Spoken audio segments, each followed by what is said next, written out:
قرآن چه کلاو کے دا رب نا تپوسو کی اللہ فرمائی اننی انا اللہ زچ یم نزع اللہ یم لا الہ الا ہو عرض داد دا اللہ نم دے اللہ نو کلم چه دا اللہ سبحانہ وتعالی نم منگ اخلو منگ بوایو اللہ سبوایو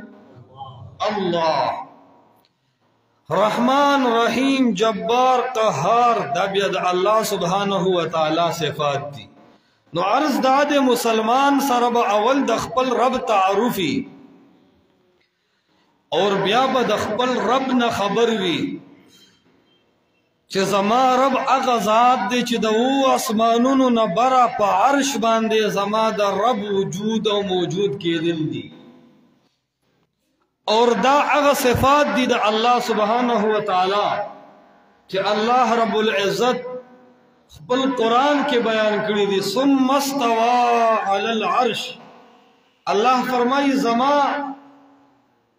اور استاسو پا منس کے دا یو تر امتیاز دے کہ اللہ فرمائی زما مقام زما اوچتوالے و زما بلندی صدا اللہ رب العزت پا عرش باندے دے کل کل اللہ رب العالمین فرمائی اللہ پا آسمانونو کے دے انسانانو تخیچ استا رب برا دے تب دخپل دعا دخپل تعلق کنیکشن برا والا ذات سر جوڑے تو چه عوامو تزما تعارف کے نهم بوائے چه اے خلق زمونستاسو رب او اللہ اغا ذات دے چه اغا پا عرش باندے برابری کڑے دا پا دی سر بستا رب پی جندلی کی گی